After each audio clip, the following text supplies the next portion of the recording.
Love says some stupid stuff sometimes. Love says love will set you free. Really? You just gonna free everybody, love? Love says love makes the world go round. Really? Love? That's not physics, that's just you. Love says love conquers all. Can you believe the ego on this emotion? All these attacks, all this malice, so much injustice in the world, while love was barely helpful during the breakup with my last girl. Love says hateful stuff, like, if you love something, let it go. If it doesn't return, it was never yours to begin with. That's just cold, love. Love says harmful stuff, like, no, you're not too drunk. Go ahead and text her. You know you're wrong for that, love, right?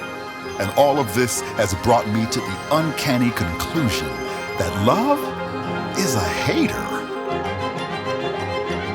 And to that, love says, you are absolutely right. Love says, there is no such thing as a hate crime. Now, there are only love crimes mangled into hate crimes. The cop who hates crime suffocates an unarmed man for the love of safety.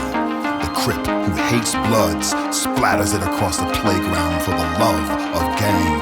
The terrorist who hates blacks bombs a church for the love of race. A school bully who hates an abusive mother smashes a classmate's skull into a bathroom mirror to earn the love of that abusive mother, and grows up seeking that reflection of love from abusive lovers, and perpetuates the spread of this abuse to others until it almost seems impossible for two people to discover love across their otherness and find one another. And suddenly,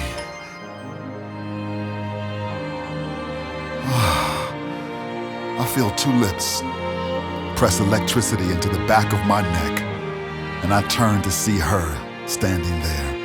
I am reminded of a study I read once that found if two people gaze into each other's eyes for long enough, their heart rate would start to synchronize. This is why love says it has always been both the cause of every war and the reason for every truce. Maybe that is all love is really saying. Come find me. Even when you have everything to lose, come find me in the open palm of your enemy until you discover an unfathomable friend in that sacred ceasefire of space between black and white, between white and Puerto Rican, between patriot and immigrant, Muslim and Montague, liberals and Krupkes, conservatives and Capulets and Crips and Jets and queers and vets. Maybe what we have to do to prevent, fight the power, and we shall overcome. And si se puede, and hell no, we won't go, and I can't breathe. I can't breathe. Maybe the first thing we can do to prevent I can't breathe is to let love be the first act that takes our breath away. To stare into each other's eyes long enough to recognize our humanity and allow our heartbeats to sink. To silence the fight in us. Long enough to fight the silence in us until we, each of us, can finally hear what love says.